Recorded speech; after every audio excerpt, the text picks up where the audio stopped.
Everybody, welcome to another Diggers Cast. This week we've got a few subjects I think we're going to try to get into. We'll see how we do on time.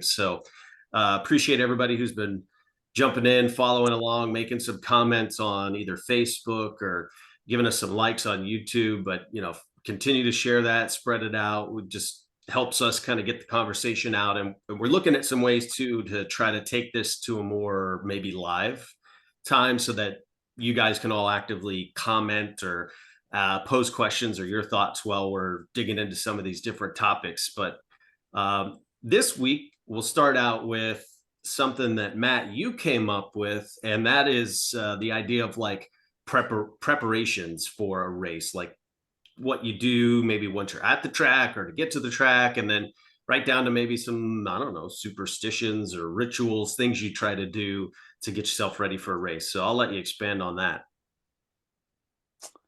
Well, I think everybody has kind of their own routine or what they do to prepare toward the upcoming race, whether it be at the house, in the garage, at the shop. What are you thinking on the way to the track? I mean, there's so many different things that I observe kind of when I'm sitting in the car with my helmet on. I kind of look around and see what people are doing, and seen some pretty interesting things. Things that are in my mind, before, they call, top ET or top drags to come to the staging lanes. What are you doing before they call you up?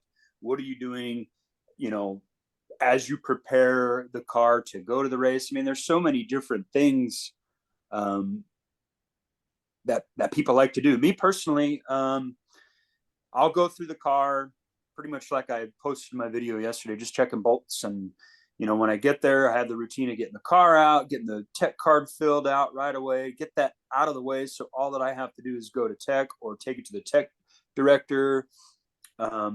That I always like to do that first, just to get it out of the way. And then I'll get the car out, get it on the jack stands. If a chute needs to be packed, I'll pack that right away. I'll get the tire pressure down to where it needs to be right away. Put the charger on, because with these 16-volt batteries, you got to keep them charged. So it's like in my head, it's steps that I do every time, as of late. And I kind of caught on to this, from going to the Texas Motorplex, and I'll give a shout out to Steve Torrance and his guys, how they have their pit areas set up and the kind of music that they're playing when you walk by. It seems like every time I walk by his pit, when I see him, he's playing some kind of song that I like, whether it be hard rock or maybe some metal or something like that. So the last time I went out, I took my sound bar and put on Pandora and just played some rock music while I was getting, ready and getting in the zone, so that helps get you pumped up, get in the trailer. I like to say a couple of prayers before I get up there, just because that's who I am. And, get the fire suit on and get pumped up, get the call to the lanes. And me, I always tend to find myself getting in the car on one side and getting out on the other side. If I do it the opposite direction, it just doesn't feel right. It feels like you go from riding your bicycle to somebody else's bicycle and the pedals feel different. It's weird. I mean, I don't get too crazy, like wearing the same underwear or man thong or whatever people want to wear, but hey, don't knock it. Right, don't knock it till you try it. What's this going up my ass at half track? Well, that's my man thong. It's just you fit 150 miles an hour when it starts whistling. Right. And if the things get hairy, yeah, you don't want to dirty your diaper in a man thong. That could get pretty dirty. But just little things. That. What's that? Fire suits cost too much for that kind of stuff. Right. Yeah. I mean, it's nothing really too big. It's just little things. More of the things that get me going is listening to a certain song or whatnot, and once you get the car started up and you get in the water box, all of that kind of goes behind you and you're just really focused. It's kind of like tunnel vision. But then you get out of the car, you take a sigh of relief, you take a look at everything's together, there's nothing dripping on the ground, and head back and repeat. So that's kind of how I do it. And What about I think a you? lot of people could probably relate to the music thing because it makes me think of at the last race at ZMAX in Charlotte, best appearing car, I believe, went to Ray Miller the third. He recently built, he started to build some dragsters, and he built this new dragster, and he put a stereo. It's got like a Bluetooth connection to like a radio you'd have in your car, so if you want to listen to your Wow. jams while you're sitting in your dragster, he's got that too. It was pretty wild. But Yeah. I'll be curious, Dad, some of what you have to say, because I can think of one of yours that comes to mind. We'll see if you mention it. Oh, okay. Well, one thing that I've probably learned in all my years of competing is to be flexible and adaptable, because you never know. They change schedules so much, and you may get pitted in a place you don't want to be, and you can easily kind of get thrown off the game if you think, hey, everything's got to be just so for me, and my mind's got to be just right.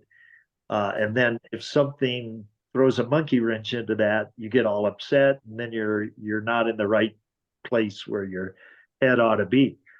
So, there's certain things that I like as I try to do 99.9% of all my preparation in the garage or in the trailers.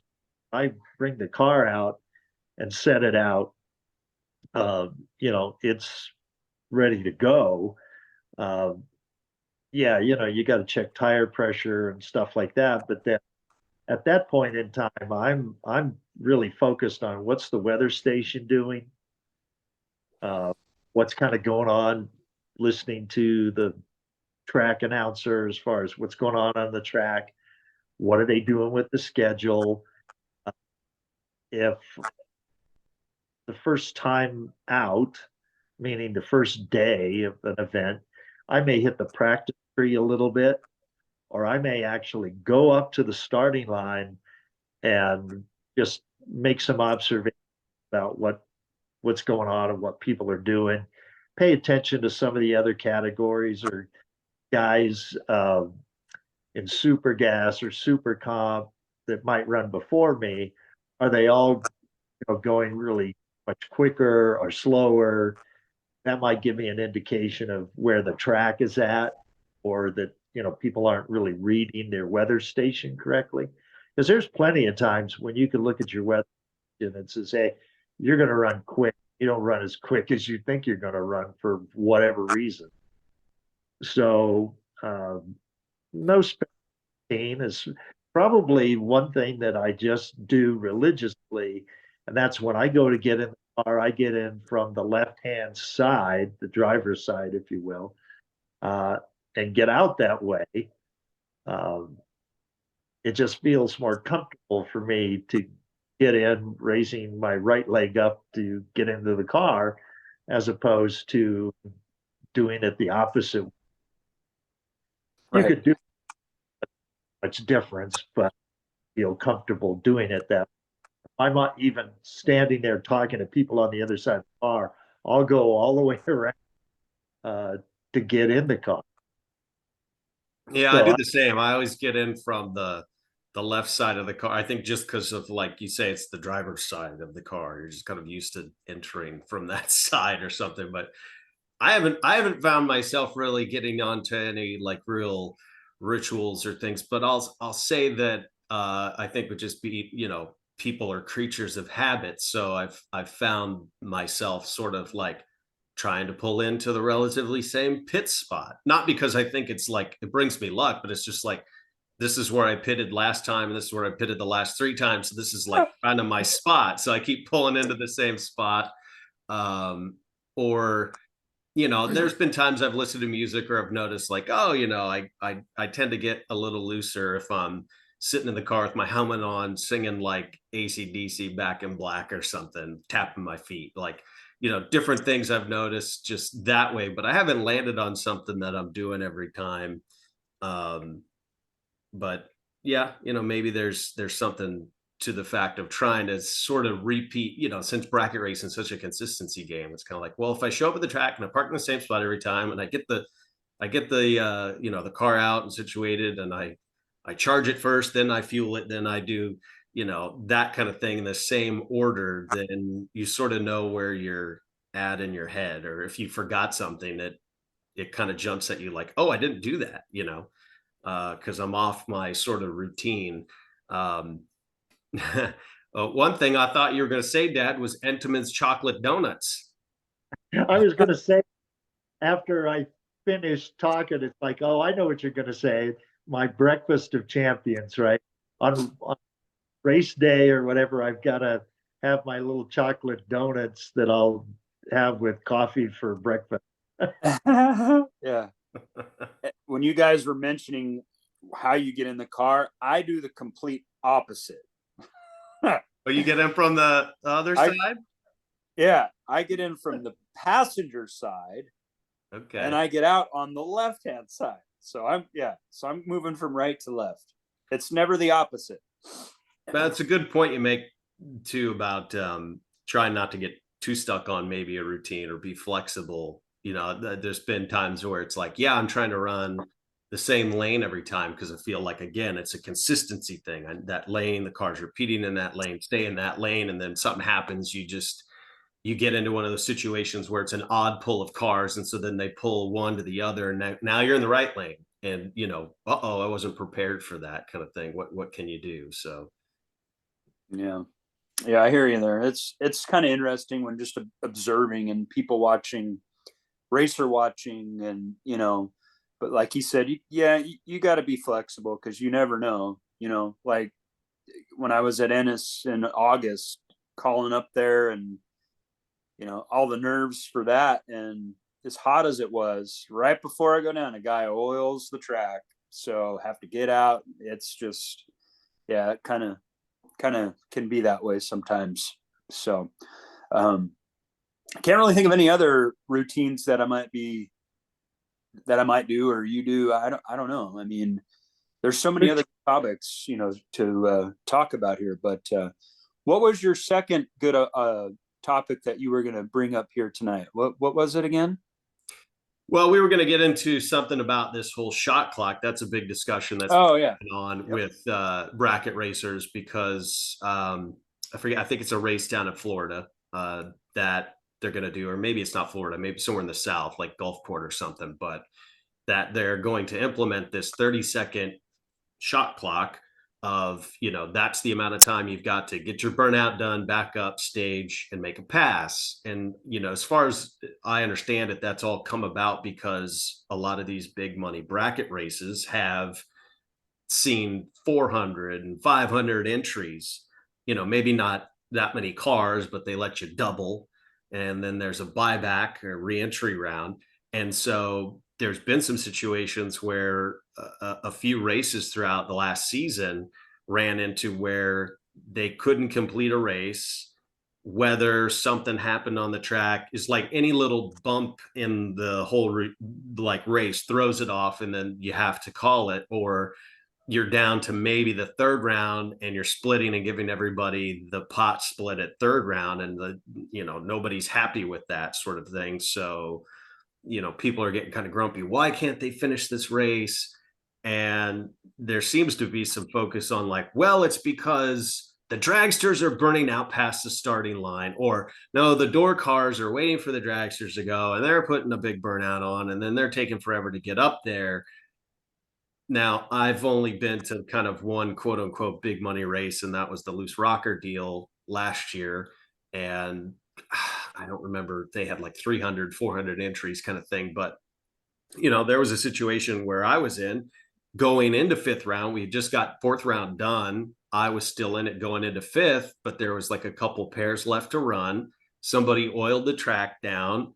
By then it was already 11 o'clock at night. So there was a curfew and they couldn't complete the race. And there was weather coming in the next day. So they said, hey, we're not going to, finish this race. So we're going to split it at what was the fourth, like anybody still in the fourth round, we're splitting. So, I got some money out of that, which I was thrilled. I had a good time, but I didn't think, my take on that is I didn't think it had anything to do with people were slow at staging. I just don't see that being the disease that is making the races so long. Yeah, there's you and I talk all day watching these races throughout the day, on YouTube or, other streaming options. And, I see it. I look down at it when I get a chance. And, the dragsters to me don't really seem like they're doing anything out of the ordinary. And there is some guys that they'll do the burnout, back right into the pre-stage bulb, and they're ready to go. So I don't know. My take on it, I've read about it a little bit. It kind of just seems like they want to try to speed it up a little bit so it doesn't take as long, kind of like a pitch clock in baseball or a play clock in football. To me, that's kind of what it seems like to me. I don't really think it's a hit on either one. I just think, to me, maybe they just want to get the race in, I don't know. Who knows? Maybe if I were at bracket races more, I would see guys what they're actually doing, but I can kind of see some guys doing big long burnouts. I've seen that before too, but even then it doesn't really seem like it takes them a whole lot longer to back up. I mean, I don't know. That's just me. Well, I just see that guy is headed for trouble. What he should be doing, in my opinion, is get himself a starter who's in control of the starting line and tell people right up front, hey, if the starter tells you get up there and stage, you better do it. Or if your burnout's too long, or program is dragging things out, then the starter isn't there to just push a button and do nothing else. That person should be what's going on and controlling it. Say, hey, starter throw you out if you don't follow their direction. So they tell you to stage, you better get up there and stage. If you go too far in a burnout, when you get backed up, starter walks over and tells the guy, hey, knock it off. You don't need to be doing a 300, 400 foot burnout.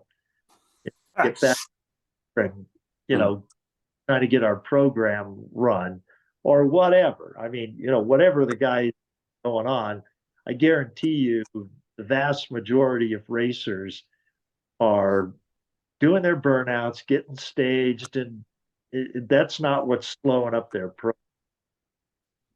Very few people, and I can give you 3 people who take forever to either do their backup super slow, primarily because I think they're running alcohol and they're trying to build more heat in the motor. But then they'll go back there and they'll sit there for a minute, I don't know, collecting their thoughts, whatever. And then they'll move up 3 feet and stop. And then they'll move up and stop and move up 3 feet. And it's like, the hell are you doing? Roll up here and stage. But that's part of where they try to get into their opponent's head a little bit and throw them off their game. That's part of what they do. But hey, people know who I'm talking about if they're at the drag Division 7 or in races over in Sears Point and stuff. They know. So, but does the starter ever walk up to him and say, hey, no more, we've got a curfew or we got a time constraint? But I is barking up the wrong tree, going to have a lot of arguments. If they do throw somebody out, they're going to get really pissed. Several people may just say, I'm not doing that. Or if they get burned, they're not going to go back to that track. Yeah. The track is Kill Care, which is up in Ohio. Yeah. Other tracks to go to, you're kind of cutting your own throat if you get in. I don't know all the details, but it seems like that isn't the answer to whatever the biggest problem is. Yeah, we need some more Buster Couch starters. That's what we need. Well, the days of Larry Sutton, and this goes back, not that many people today, maybe Sutton is, but he was a starter. He would check your belts. He would check how tight your helmet was on your head. I mean, he would never let anybody leave the line with their visor up. Yeah. Yep. Very That a lot. Yep. I'm leave the sure line. there's a good discussion to have about tracks and their staff. You know, I think we're all pretty aware these days that staff for any business is hard to get a hold of right now. But you know, one of the things that pops into my head was the race I was at last on the at the end of the year, beginning of the year, is that you know a guy broke before me, or he lost fire maybe because he wasn't dripping anything, but it was one of those deals where he squirted out there at about 60 foot, lost fire, pulled off to the left, and was sitting there for a bit. And so I'm watching all of this, you know, from the water box basically. And you know, we had already done our burnouts, waiting to stage kind of thing when this sort of happened. And you know, the staff there that's telling people, hey, pull up, okay, you're up, do your burnout, that kind of thing. The guy in my lane with the mop, you know, it's like one of the things that I noticed is he doesn't really look at the track. Like he just waves me up. And, you know, I kind of waved at him before I even started my car back up. Like, did he put anything down? And it was like, oh, yeah, I should go over and look. And he did. And there was nothing there. But it's just one of those little things that kind of, you know, having a starter or having the crew that's running the starting line being like extra vigilant about that kind of stuff. Cause, you know, one little puddle and that's somebody's car. Yep. Yeah. Yep. Absolutely. Yeah. We run into, you know, multiple track, multiple starters. Uh, some people are certainly are watching out for your safety than others. Uh, but as far as, you know, at least I'm not up on the starting line all the time, but very infrequently have I seen starters walk over to somebody and, you know, say, hey, get over here and, you know, get staged, Yep. or go open their door or talk about something that they don't like, but set the pace. But there's got to be good coordination between the actual guy who's going to push the button versus, like, if you go to Vegas and Jeff Foster runs very well, but he'll have one guy on each water box.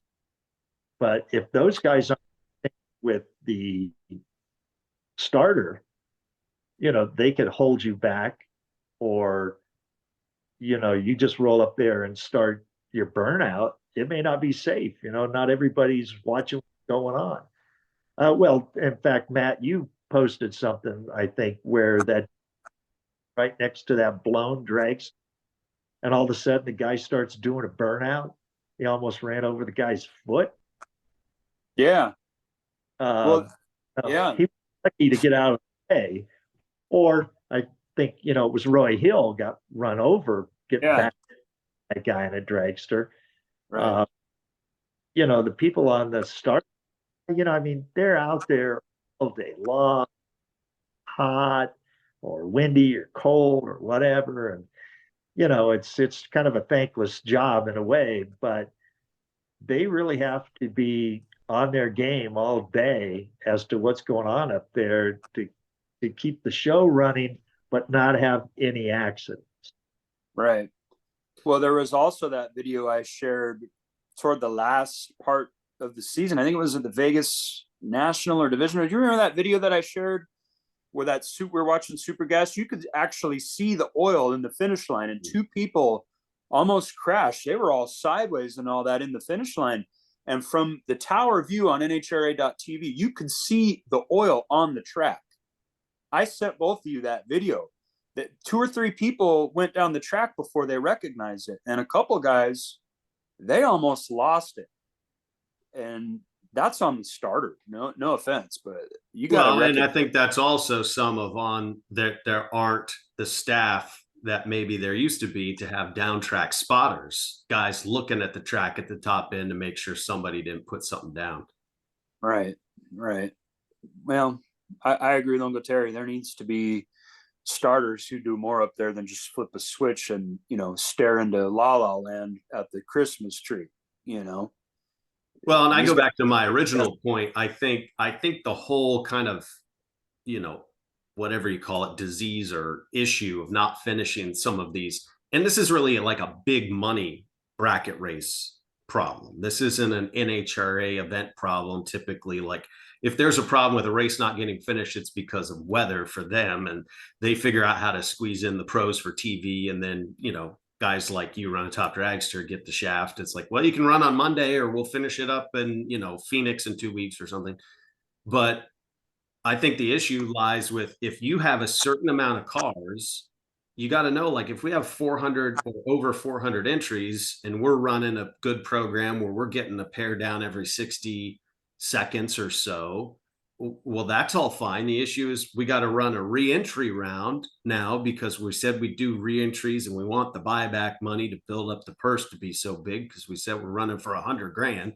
Then you also have double entries, which is like, okay, you got 300 cars, but it's 600 entries. They're just getting so big, and there's just no way to run all of that if there's any kind of bump in the program. I think that's really Right. the main issue. Or it's those bumps in the program, like, hey, whoever's running that particular race, they're like, we're going to drag the track between every, round. And then it's the downtime. I think we all know that, the times you're sitting there between rounds and you're like, how come I don't hear any cars running? Like, I've been, I've heard that many times, or been at the track, like, seems like we haven't heard a car go in a while. What's happening out there? It's the Yeah. downtime between stuff.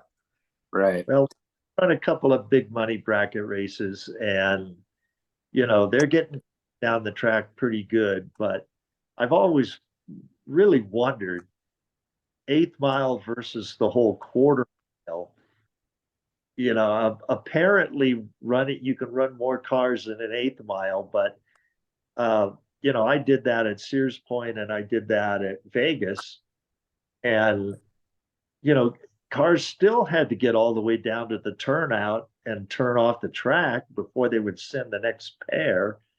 And when guys were only running eighth mile, and Vegas, you don't have turnouts that are close by. You got to go all the way down there. And kind of same thing with Sears. You had to go quite a ways. I just didn't see where it made that much difference. Like, hey, you could run the quarter mile and it might be faster because they're getting down there faster. That's a good point. Very good point. Like I say, I always wondered about that. I guarantee you, somebody like Biondo and Seipel, they had stuff down to a science, and they'd be running the full quarter mile if they thought it was going to go faster, knew it was going to go. Yeah. Well, I probably think we might be a little low on time, but I know we previously discussed Fred's comments about cost. Yeah, I wanted to bring that up. We got about, Payouts. a little less than 10 minutes here, but on our last week's video, shout out to Fred Jaramillo. He commented on Facebook, where we shared the link to it, and he got talking about an interesting topic that I think, maybe we expand on in another video. But one of the things he said, I'm kind of summarizing, but he said, I think NHRA and other sanctioning bodies had a lot to do with the gain in popularity. He was talking about how we were talking about street outlaws, but he said, that he runs Top Dragster, and that he's a part of him is thinking, like, I should just scrub my Top Dragster program and go big money bracket racing, because, like, you get to the semis and the payout's $500. Well, you paid more than that for your couple of crew people just in entry fees, not even then factor in the entry fee for the race and fuel to get there. And of course, he's a D7, West Coast racer. So you guys are really hauling all over creation to get to your races versus some other parts of the country. It brings up a really interesting topic about what NHRA is doing with the payout structure for their sportsman racers. And specifically, Matt, I know you ran the Midwest drag racing series recently at the end of last season, and you got kind of an interesting take on that, as sort of like a different way, a different group's doing it. Well, yeah. Basically, the field was about 16 cars, I think, which, hey, it is what it is. But I went out in the second round, and I got paid $300. So, you know, me, I don't really go there worrying about the money. And I didn't even check to see what the payout was.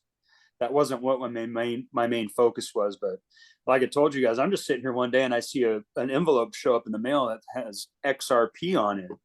It's like, well, what the heck's this? Open it up. There's a check, quarterfinals. And hey, you know, I got my entry back plus $50, which helps. And, you know, it's just, why not run that series? They treated us well. We got, you know, testing, we got runs in, they're done Saturday night. You don't have to spend, you know, several hours driving home Sunday night to turn around and go be at work early Monday. You know, you kind of have a day to recoup if you want to drive home Saturday night, you know, but yeah, you know, I'm never really been in favor of how NHRA does their payouts. I'm not really, it's just, it is what it is. And everybody adjusts to it and you still go, but I think it could be better.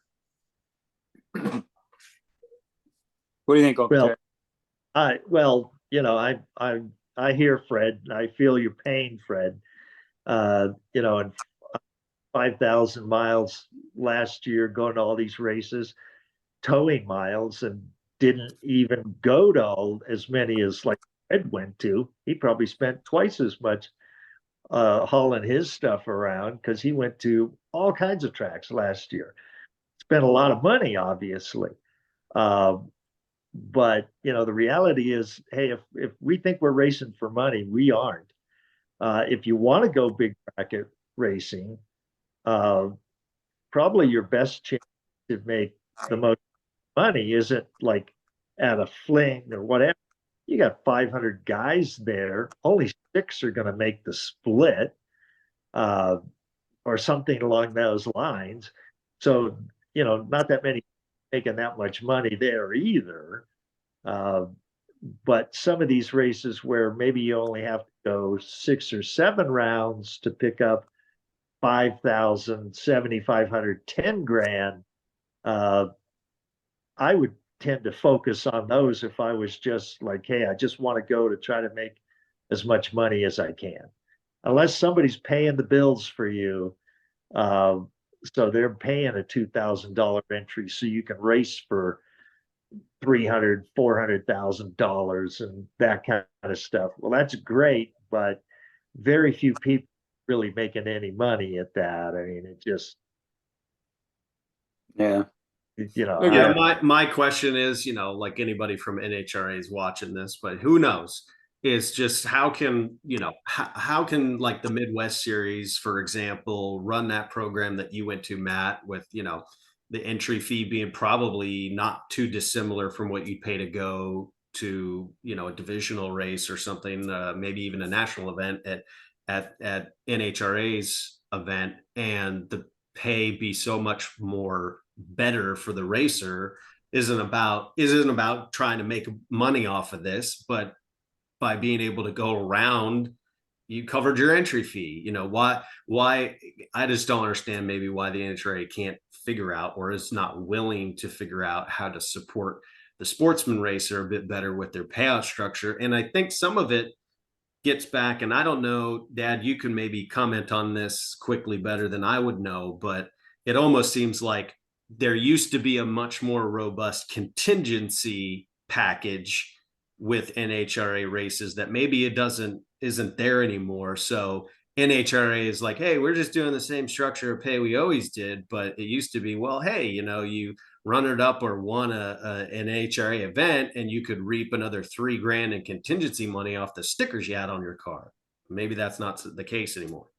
well, NHRA, at least at national events and to a limited extent, divisional events, they do pull in money from manufacturer business people who will pay you winner, runner up, if you know you run their product. But that's become very restrictive, meaning to say that if, let's say, you know, whatever component, let's say a valve cover, how often do you buy valve covers? Well, if you haven't bought a valve cover from them in the last 2 years, they're not going to pay you. You know that. people that have been around for a long time will tell you that, hey, you used to make 15 grand winning a national event back in the 80s. And now, if you win a national event, you're maybe only going to win $6,000-7,000. You know, the money's just not there because one, the contingency list, look at it, you know, it used to be like a whole bunch of companies, and now few companies. And like I say, they've got a lot of restrictions on what product you have, what sticker you have. It's not good enough to just say, hey, I've got a Pennzoil sticker on my car, and you have to take my word, Pennzoil's in the motor.